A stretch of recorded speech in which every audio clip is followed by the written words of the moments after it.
Hello YouTubers, Joe and Paul here on, what was it, Wednesday, May 14th?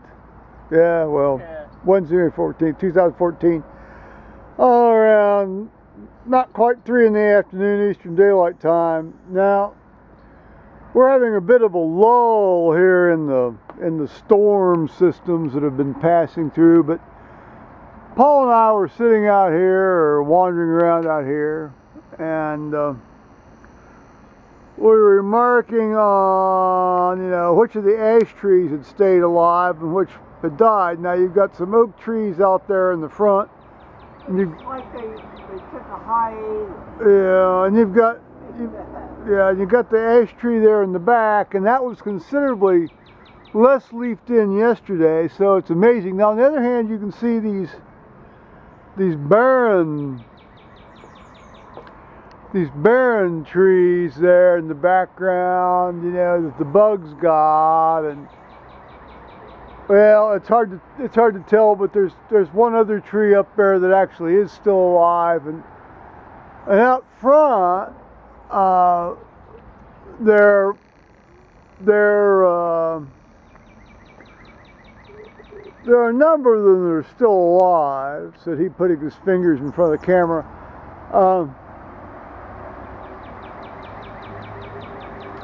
So the water's up. We've had a fair amount of rain this morning.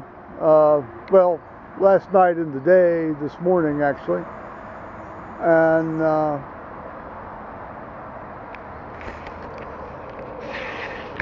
I didn't make it up to watch the actual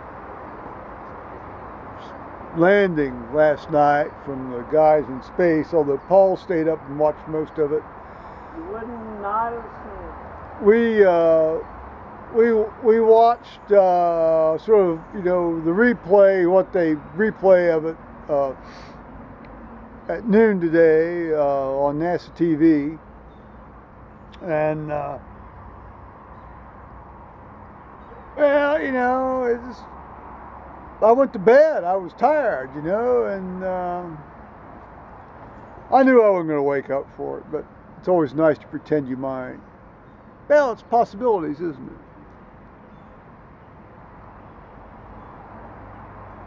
So we've been up, well, one, I've been narcissistically watching some of my own stuff. And Paul and I have been just absolutely shooting the breeze. We've been reminiscing about people. Yeah, people, specifically guys. Not to get too raw about this. That we've had, how should we say, very pleasant interactions with. We've had dinner with them. Yeah, we've had dinner. Yeah, we've had dinner with them, parties. Yeah. Oh boy, did we have a party. Yeah, dinners and parties. Let's. Wow. I think that probably covers the waterfront. That was many years ago. That's like in another life.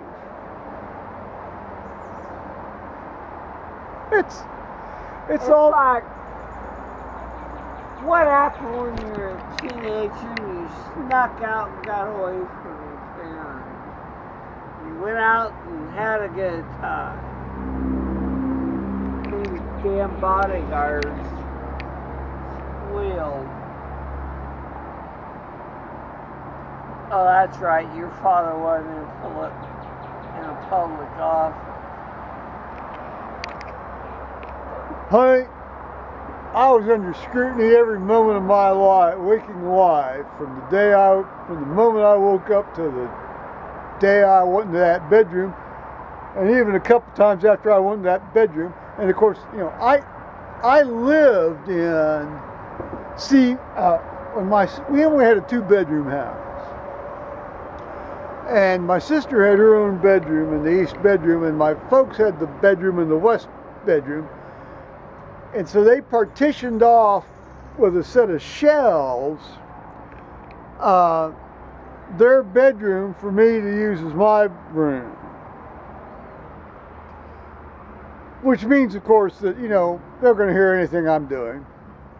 I guess that means for them, I'm going to hear everything they're doing. And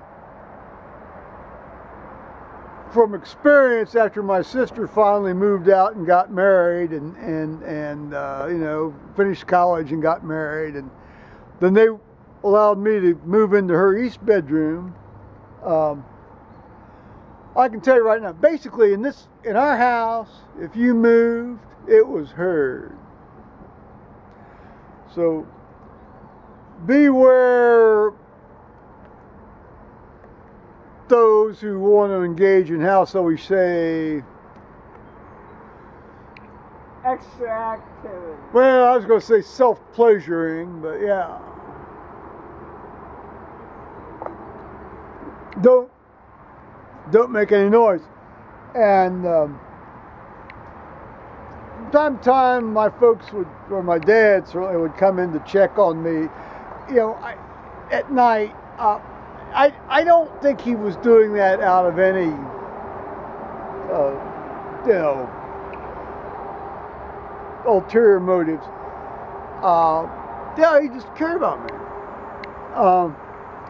But the, you know, one of the 2 times I ever had a guy over, you know, to stay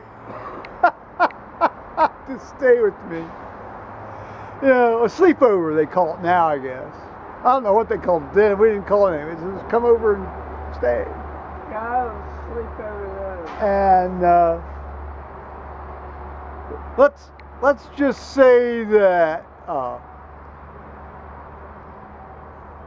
he opened the door and caught Mark and me in a somewhat compromising position. I never did a sleepover unless my parents were gone. Well, that's very kind of you, but you know, my folks never left the house. I mean, you know, it's like me. I never leave the house. Well, mine did. Well, sometimes you got to travel. Sometimes you got to travel. I understand that, but in any case, so here I am. You know, well, Mark and I am, and the door opens, and then the door quietly closes, and you know, and nothing was ever said. Nothing was ever said. You know, I don't know whether he told my mother or not. I mean, my mother always suspected the worst of me anyway. See, what happened was, my Auntie O gave me Alan Drury's book. Oh, what was it called? Well, Alan Drury wrote a novel in 1964. What was its name? Well, I'll leave it in the notes maybe, or the comments. But my Aunt Ola gave me that book, and now why would you give a 12-year-old a book whose major theme is, well, underlying theme is a national politician who liked to fool around with other guys in public bathrooms, and was, you know, I mean, why would you do that? Well, first of all, I think she kind of figured. She knew. Well, I think she figured me out, you know, and had figured me out even at the age of 12.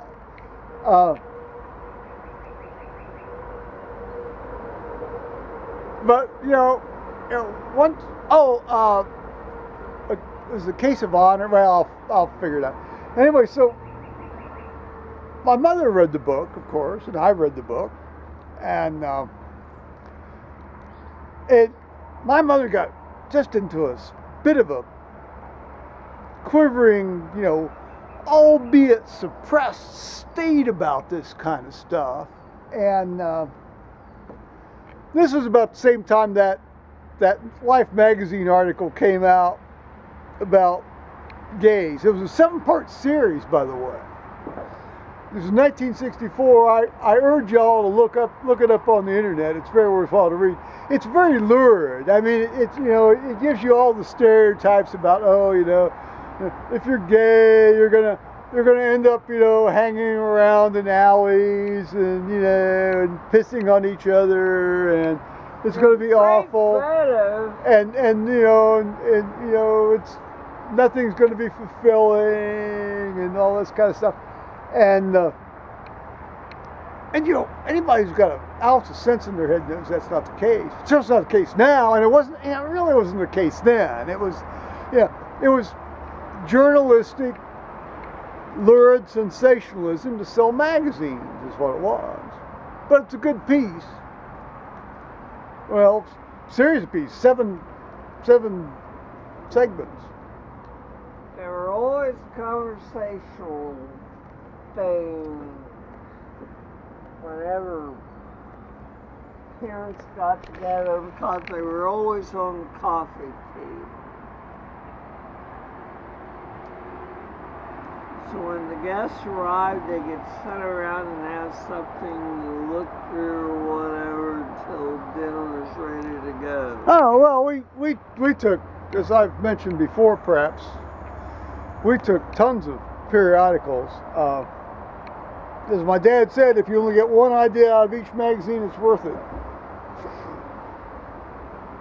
And the man was a voracious reader. And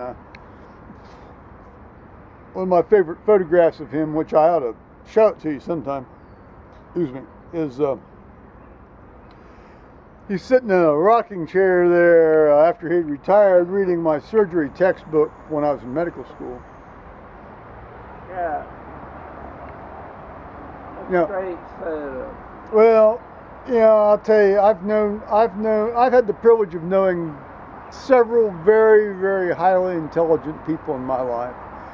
And I would have to class my dad and my mother as among that group. Certainly my dad ranks quite up there. My mother maybe just a hair lower. Hard to tell though. You have to couple that intelligence with will to screw other people over. And my dad didn't have the will to screw other people over like my mother did. Guess where I got that, guys? I'm not bragging about that. Experience. I'm not bragging about it. I'm just merely telling you how it is.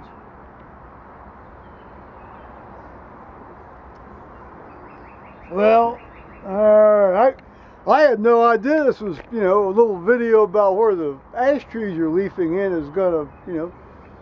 I had no idea that little ash tree leaves would lead to this. Well, you got anything to say here, Paul? Not much. Loving the day. You sure? You know, Yeah. nothing profound. No, I'm just glad that all the ash trees are actually coming out of their hiatus. Well, the ones that have survived. Yeah, but they did take a hiatus and did not do anything for years. And they're only just now coming back. Well, we could debate the timeline on that, but I don't think we have time to do that on YouTube today. So that is my opinion. well, that's fine. Well, you know, that's a data. Right. That's a data point, guys. That's a data point, and you know, data points are good to have. When that problem hit, they all shut down and stopped producing leaves. And on this year, they started coming back. It's always good to have data points. Bye-bye, YouTubers. Bye. Love you guys. Alright guys, this is a bit of a confusing picture, but you can obviously see the pine trees. But then you see the little cathedral window, green leaves, in the sunlight.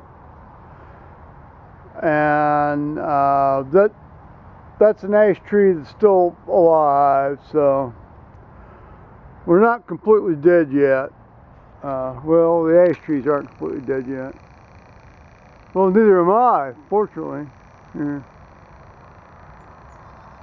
Here's a trailer that is available to one of my viewers, if not subscribers, as I discussed it with him or alluded it to him.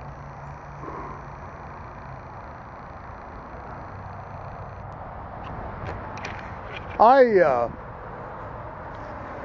bought that trailer, gosh, well, it's a 2001 trailer, so I bought it in 2001, and that was at a time of my life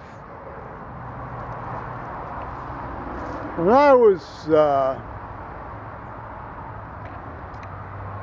well, you know, my mother died, and there's a lot of estate stuff going on with my sister, and you know, I just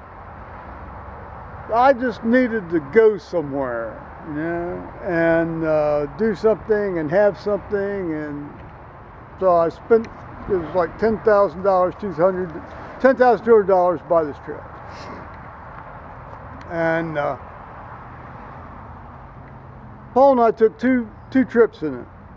I bought it in February of 2001, I think. And we went in May of 2001 and October 2001, and that's been it. It's been sitting over there since then. And you can see the furnace tape here, where the side is separated out a bit, but it's still quite dry. It's very dry inside. I mean, it's still very usable. You know, my lord, the trailer I had before was it had a leaky roof, and you couldn't use the can. You can use the can in this thing, and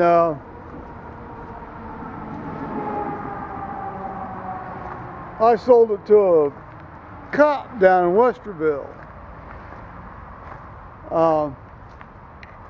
No, we've had a lot of fun in these things. I had a lot of fun in that. Well, I didn't, you know, this was more for some sort of emotional assuagement,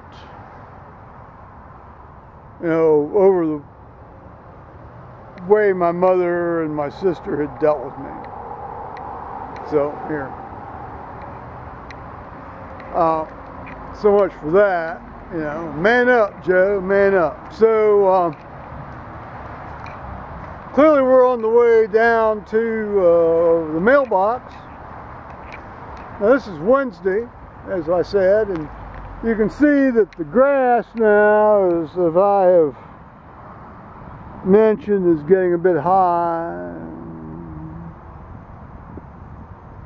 Isn't that pretty? Why should I have to do anything to that?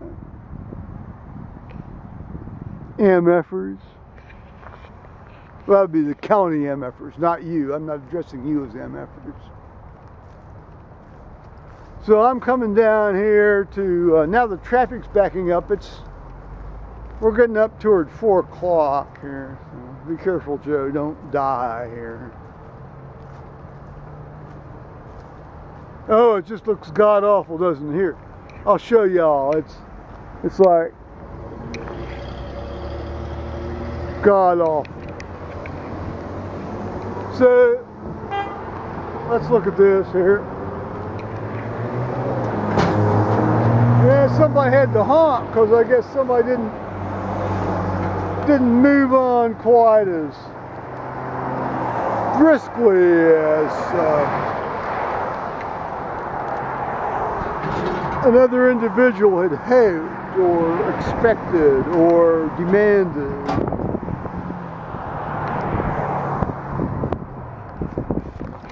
Oh, sorry about that, guys, but at least I didn't drop y'all.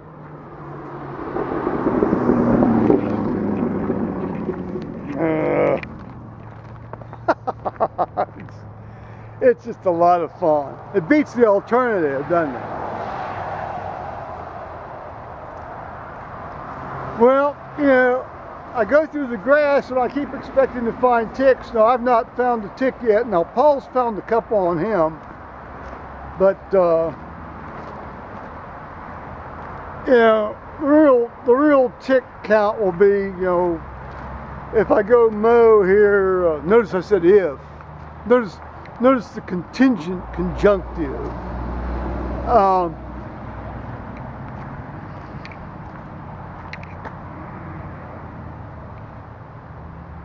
Well, you can't see.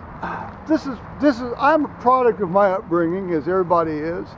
As I said to my mother when we were sort of having one of the few heartfelt conversations, you know, we are all prisoners of our past. And I said, well, specifically, I said we are both prisoners of our past.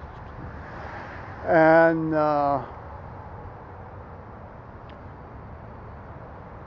you know, sometimes you just aren't going to be able to make the transition into the realities of the current world sometimes, are you? All right, now I think in the interest of not getting water in my camera, I'm going to say, alrighty.